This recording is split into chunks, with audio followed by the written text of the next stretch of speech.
जय हिंद दोस्तों। सबसे पहले स्वागत है आप सभी का आज के वीडियो लेक्चर में। दोस्तों आज के वीडियो लेक्चर में हम लोग मौलिक अधिकार को पढ़ेंगे।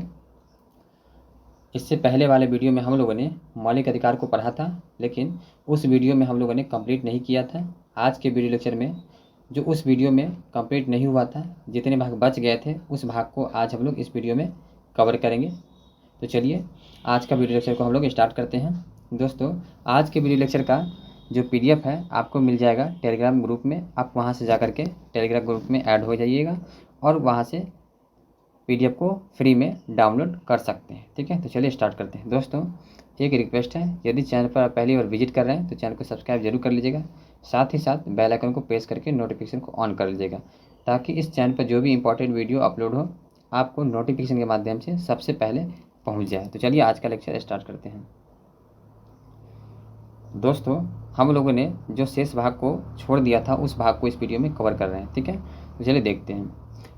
जैसे कि आप लोगों को पता होगा, यदि आप उस वाले वीडियो को देखे होंगे, यदि नहीं देखे हैं तो आप इस चैनल के प्लेलिस्ट में जाएंगे, पॉलिटी सेक्शन में आप वहां से इससे पहले वाले वीडियो जो मौलिक अधिकार का पार्ट 1 वीडियो है उसको ज़रूर देख लें और इसको उसके बाद आप कवर कर सकते हैं। ठीक है, तो चलिए देखते हैं। हम लोगों ने इससे पहले समानता का अधिकार जो अनुच्छेद 14 से 18 तक है, उसके बाद स्वतंत्रता का अधिकार अनुच्छेद 19 से 22 तक है।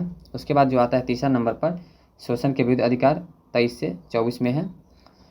उसके बाद हम लोगों ने इतना कवर किया था। ठीक है, उसके बाद आज की वीडियो में हम लोग कवर करेंगे धार्मिक स्वतंत्रता का अधिकार, शिक्षा का अधिकार, संपत्ति का अधिकार और संवैधानिक उपचार का अधिकार। ठीक है, ये सभी को आज के वीडियो लेक्चर में कवर करेंगे।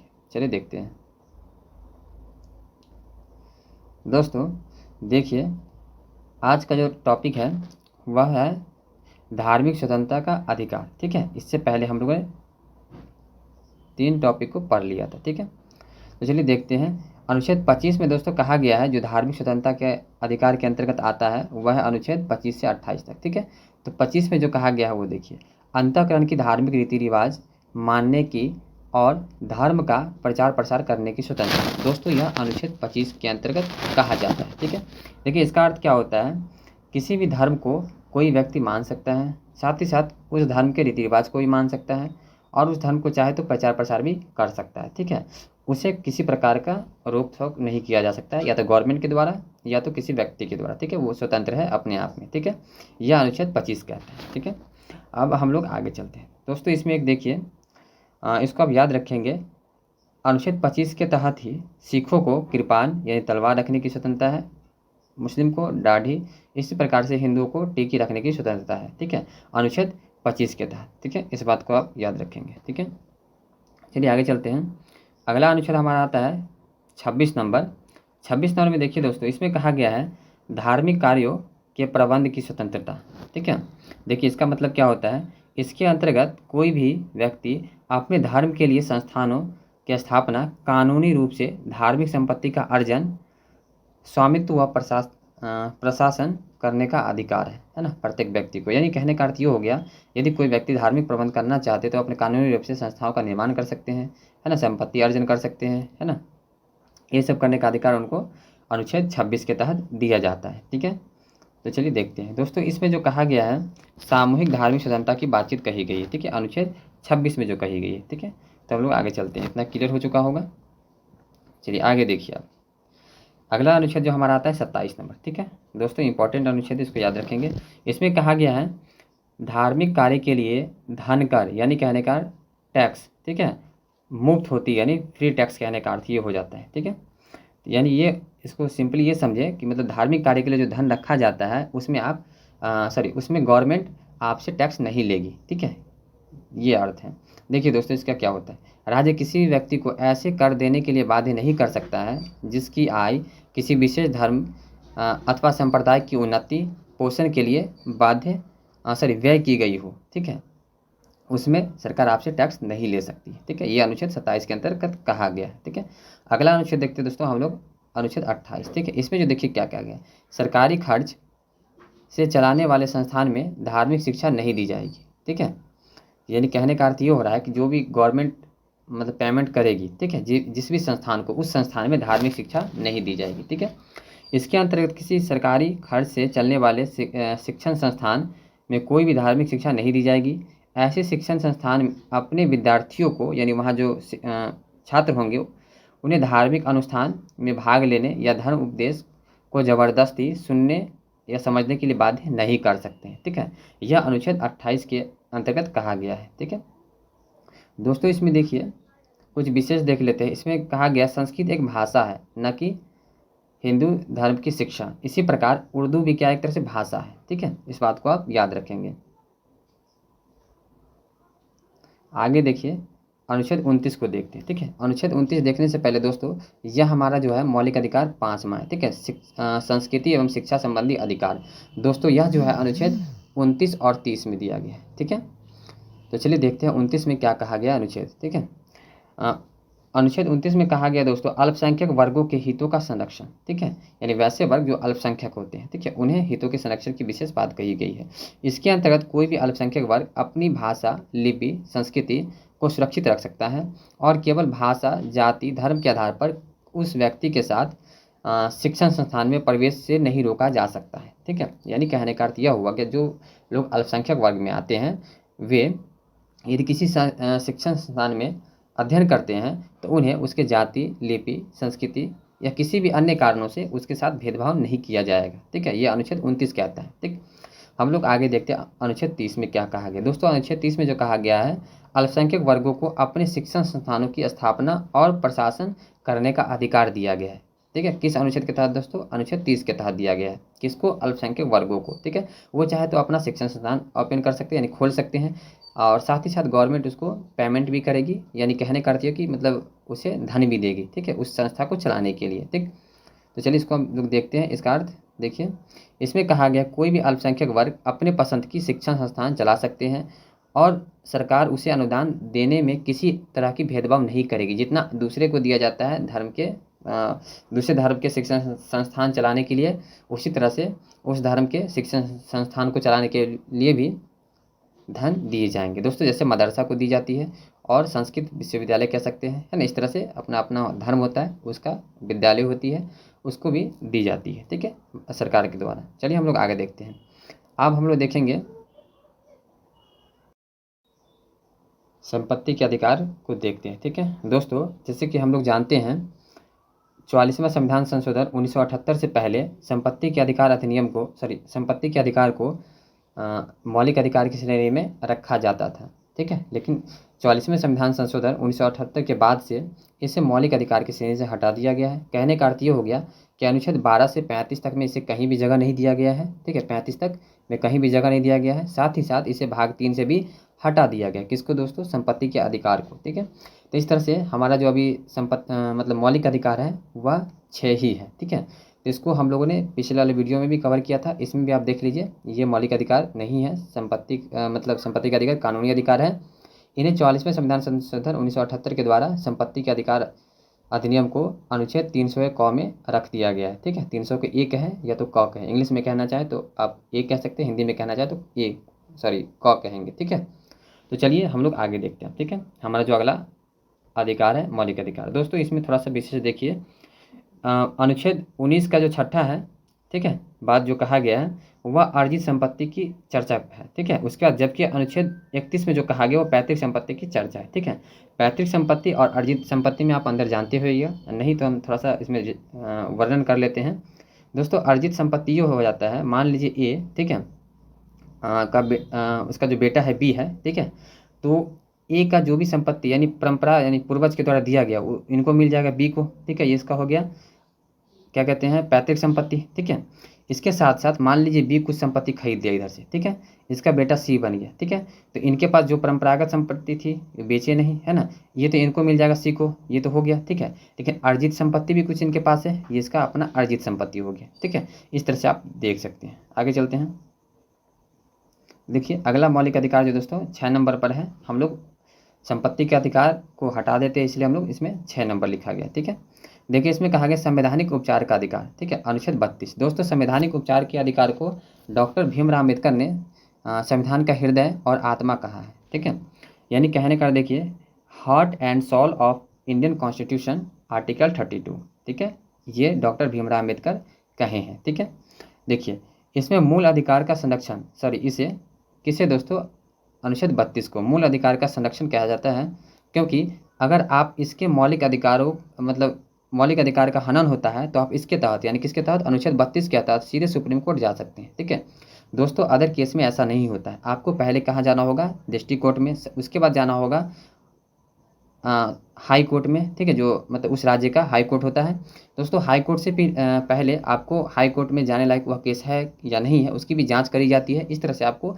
कई कठिनाइयों का सामना करना पड़ सकता है। ठीक है, सुप्रीम कोर्ट तक पहुंचते पहुंचते, लेकिन ऐसा नहीं होता किसमें, मौलिक अधिकार के केस में दोस्तों। आप सीधे आर्टिकल 32 का प्रयोग करके आप सीधे सुप्रीम कोर्ट जा सकते हैं। ठीक है, इसी तरह से हम लोग पढ़ेंगे आर्टिकल 200। यदि आपको सुप्रीम कोर्ट जाने में काफ़ी कठिनाई होती है और दूर लगता है तो आप 226 का यूज करके आप सीधे हाई कोर्ट में जा सकते हैं, अपने जिला के हाई कोर्ट में। ठीक है, तो हम लोग आगे उसको पढ़ेंगे। ठीक है, अब देखिए अनुच्छेद 32 के तहत सुप्रीम कोर्ट जो है मौलिक अधिकार को सुरक्षित रखने का 5 प्रकार के रीट या याचिकाएं जारी करती है। ठीक है, उसको हम लोग देखते हैं कौन कौन से याचिकाएं या रीट जारी करती है सुप्रीम कोर्ट अनुच्छेद 32 के अकॉर्डिंग। ठीक है, तो चलिए देखते हैं दोस्तों। ट्रिक देख लीजिए, आपको याद हो जाएगा आसानी से इस मतलब 5 रीट को देखने के लिए। ठीक है, देखिए ट्रिक है बंदी, पति परमेश्वर, उसका अधिकार। ठीक है दोस्तों, बंदी से हो जाएगा आपका बंदी प्रत्यक्षीकरण, और पति से प्रतिषेध, उसके बाद परमेश्वर से परमादेश, उसका से हो जाएगा दोस्तों उत्प्रेषण, और उसके बाद अधिकार से हो जाएगा अधिकार प्रत्यय। ठीक है,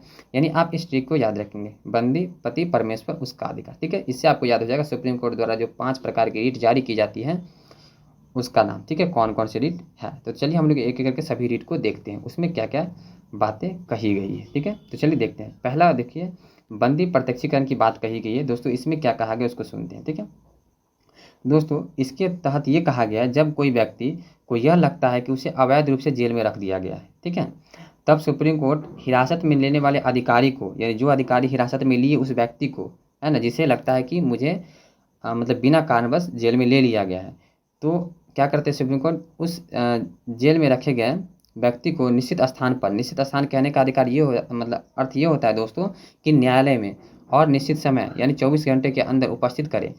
अन्यथा उस अधिकारी पर, जो अधिकारी उसे यानी जिस व्यक्ति को लगता है कि मुझे बिना कारणवश पकड़ लिया गया है, तो उस अधिकारी को क्या कर दिया जाएगा, उस पर कानूनी कार्रवाई की जाएगी। ठीक है, ये कहता है बंदी प्रत्यक्षीकरण के अकॉर्डिंग। ठीक है, तो उम्मीद है आपको समझ में आ गया होगा। तो आगे चलते हैं, हम लोग दूसरा देखते हैं। कौन था दूसरा दोस्तों, प्रतिषेध। ठीक, प्रतिषेध को देखने का प्रयास करते हैं। चलिए देखते हैं। प्रतिषेध में कहा गया दोस्तों, यह आदेश सर्वोच्च न्यायालय तथा उच्च न्यायालय द्वारा निम्न न्यायालय को जारी किया जाता है। यानी कहने का अर्थ ये हो गया कि सर्वोच्च न्यायालय तथा उच्च न्यायालय अपने से निम्न न्यायालय को क्या करती है, आदेश जारी करती है प्रतिषेध के तहत। ठीक है, और इस मामले में अपने यहाँ कार्रवाई न करे क्योंकि यह मामला उसके अधिकार क्षेत्र में नहीं है, इस बात को बताते हैं। किसके अकॉर्डिंग, प्रतिषेध के अकॉर्डिंग। ठीक है, आगे चलते हैं। आगे देखिए, इसमें कहा गया परमादेश। ठीक है दोस्तों, परमादेश में कहा गया है जब कोई सरकारी अधिकारी अपने सार्वजनिक कर्तव्य यानी पब्लिक ड्यूटी का निर्वाह नहीं करता है, तब सुप्रीम कोर्ट उस पर रीट जारी कर सकता है और अपने कर्तव्यों का पालन न करने का आदेश जारी करता है, अन्यथा उस पर सख्त कार्रवाई कर सकता है। ठीक है दोस्तों, मान लीजिए आप कहीं आप जाते हैं, सपोज कि आप ब्लॉक गए, ठीक है, वहाँ आपको यानी कहने का प्रखंड, वहाँ आप कुछ कार्य से गए हैं, वहाँ आपका कार्य नहीं हो रहा है। ठीक है, और कहा जाता है कि बैंक का सर्वर मतलब वहाँ का सर्वर प्रॉब्लम है या किसी दूसरे कारणवश कहा जाता है, तो और अंदर आप देखते हैं तो आपको पता लगता होगा किसी प्रॉब्लम नहीं है, अपने मन से बैठे हैं या तो किसी दूसरे कार्य को कर रहे हैं जो उसका अपना कर्तव्य नहीं है, तो वैसी स्थिति में इसको किया जाता है। साथ ही साथ इस पर बैंक पर भी लागू कर सकते हैं। जैसे बैंक में आप जाते हैं तो उसमें देखते हुए सर्वर प्रॉब्लम हमेशा होती है। सपोज कि सर्वर प्रॉब्लम नहीं है और वह व्यक्ति अपने कंप्यूटर में, है ना, गेम खेलना या किसी कारणवश दूसरे कार्य कर रहे हैं, है ना, उसका अपना कर्तव्य नहीं है, वो दूसरा कर्तव्य को फॉलो कर रहे हैं, उस स्थिति में क्या करता है, परमादेश जारी किया जाता है। इस तरह से आप कई जगह पर लगा के इसको देख सकते हैं, शिक्षक पर, सरकारी स्कूल के, है ना, ये सब पर आप देख सकते हैं। देखें अगला हम लोग देखते हैं चौथे नंबर पर जो आता है हम लोग उत्प्रेषण। ठीक है, उत्प्रेषण में आप देखिए, इसमें कहा गया इसके अंतर्गत अधीनस्थ न्यायालय जहाँ मुकदमा चल रहा है उसे वरिष्ठ न्यायालय आदेश दे सकता है कि उस मुकदमे को तुरंत निलंबित कर वरिष्ठ न्यायालय में के पास भेजिए। ठीक है, ऐसी स्थिति कहलाती है उत्प्रेषण के अकॉर्डिंग। ठीक है, अब हम लोग आगे देखते हैं। आगे में दोस्तों कहा गया अधिकार परीक्षा, ठीक है। इसमें देखिए, यह ऋण तब जारी किया जाता है जब कोई व्यक्ति गैर कानूनी तरीके से सरकारी पद प्राप्त कर लेते हैं, है ना, यानी पैसे देकर, घूस देकर प्राप्त कर लिया, तो उस समय क्या किया जाता है, अधिकार परीक्षा का प्रयोग करती है, ठीक है, सुप्रीम कोर्ट, ठीक है दोस्तों। इस तरह से हमारा पाँचों क्या हो गया, जो रीट जारी की जाती थी सुप्रीम कोर्ट द्वारा आर्टिकल 32 के अकॉर्डिंग, उसको आज हम लोग देखें। फिर हम लोग इससे आगे देखते हैं। देखिए मौलिक अधिकार, वैसे तो दोस्तों आप जानते हैं मौलिक अधिकार में कितने अनुच्छेद हैं, अनुच्छेद 12 से 35 तक है। तो इस तरह से हमारा क्या हुआ था, अनुच्छेद 32 तक कवर हो चुका है। इस तरह से उसके बाद हम लोग देखेंगे अनुच्छेद 33 और 34, फिर 35 को कवर कर लेते हैं, ठीक है। देखिए अनुच्छेद 33 में कहा गया दोस्तों, राष्ट्रीय सुरक्षा के हित में संसद, सेना, मीडिया, गुप्तचर के मूल अधिकार को सीमित कर सकती है। कब दोस्तों, राष्ट्रीय सुरक्षा के हित में, ठीक है। वैसी स्थिति उत्पन्न हो जाती है जब राष्ट्रीय सुरक्षा सर्वोपरि होती है और राष्ट्रीय सुरक्षा करना जरूरी है, उस समय क्या सेना, मीडिया और गुप्तचर का क्या होता है, अधिकार को सीमित कर दिया जाता है, ठीक है। हम लोग आगे देखते हैं। देखिए आगे कहा गया दोस्तों अनुच्छेद 34 में, इसमें देखिए कहा गया है अनुच्छेद 34 में, भारत के किसी भी क्षेत्र में सेना यानी मार्शल लॉ लागू किया जा सकता है। सेना के न्यायालय को कोर्ट मार्शल कहते हैं, ठीक है दोस्तों। सेना के न्यायालय क्या कहते हैं, कोर्ट मार्शल। सबसे कठोर मार्शल लॉ जो है AFSPA है, ठीक है। इस बात को आप याद रखेंगे, अनुच्छेद 34 में इस बात को कहा गया है, ठीक। साथ ही साथ अनुच्छेद 35 को भी हम लोग देख लेते हैं दोस्तों। अनुच्छेद 35 में कहा गया है, भाग 3 में दिए गए मूल अधिकार के लागू होने की चर्चा की गई है, ठीक है। किसमें दोस्तों, अनुच्छेद 35 में, ठीक। अब हम लोग जो इतना पढ़े मौलिक अधिकार, ठीक है, अनुच्छेद 12 से 35 तक में और भाग 3 में रखा गया भारतीय संविधान के, है ना। इसके विषय में दोस्तों विशेष बात को हम लोग जान लेते हैं, जो काफ़ी इंपॉर्टेंट होंगे एज ए ऑब्जेक्टिव प्रश्न जब एग्जाम में आते हैं तब, ठीक है दोस्तों। देखिए डॉक्टर भीमराव अंबेडकर यानी बाबा साहब भीमराव अंबेडकर कहते हैं, ठीक है, वे अनुच्छेद 32 को संविधान की आत्मा कहे हैं, ठीक है। किसको, अनुच्छेद 32 को।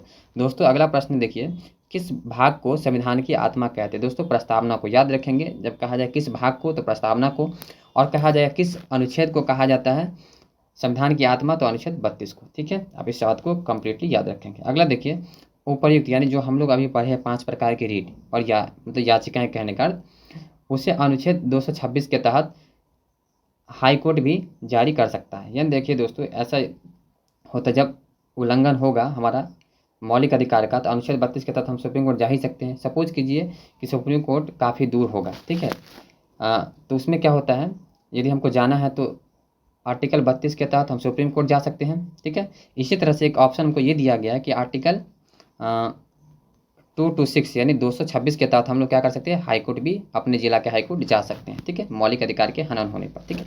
आप दोनों में से किसी का भी यूज कर सकते हैं, ठीक है। तो आगे देखिए, इसमें कहा गया है अनुच्छेद 15, 16, 19, 29 और 30 केवल भारतीय को ही मिलता है, ठीक है, ये सब अनुच्छेद। उसके बाद देखिए, अस्थायी आवास और अनिवार्य रोजगार ये मूल अधिकार नहीं है दोस्तों। अगर ये ऐसा होता, ये मूल अधिकार होता, तो सभी लोग क्या करते, जितने बेरोजगार हैं सब क्या करते हैं, गवर्नमेंट पर प्रहार करते, कहते कि हमको रोजगार दीजिए, मेरा मूल अधिकार है, और सुप्रीम कोर्ट चले जाते, ठीक है, और 2026 के तहत हाईकोर्ट भी चले जाते, ठीक। इस तरह से ये मूल अधिकार नहीं है। अगला, वोट डालने का अधिकार राजनीतिक अधिकार है, ना कि मूल अधिकार, ठीक है। अगला देखिए, मूल अधिकार को कुछ समय के लिए राष्ट्रपति निलंबित कर सकते हैं, ठीक है। उसके बाद देखिए, मूल अधिकार को अस्थायी रूप से निलंबित संसद करती है, ठीक। उसके बाद देखिए, मूल अधिकार का रक्षक सुप्रीम कोर्ट को 32 के तहत आर्टिकल, है ना। उसके बाद हाई कोर्ट 226 के तहत रक्षा करती है, ठीक है दोस्तों। इस तरह से हमारा आज का वीडियो यानी कहने का अर्थ मौलिक अधिकार का कंप्लीट हो चुका है दोस्तों। यह वीडियो आपको कैसा लगा कमेंट सेक्शन में ज़रूर बताइएगा। साथ ही साथ नए हैं तो चैनल को सब्सक्राइब और बेल आइकन को प्रेस कर दीजिएगा, और इस वीडियो को लाइक और एक छोटा सा कमेंट जरूर कीजिएगा, है ना। आपको यह वीडियो कैसा लगा, तो चलिए हम लोग मिलते हैं अगले वीडियो में। तब तक के लिए जय हिंद, जय भारत।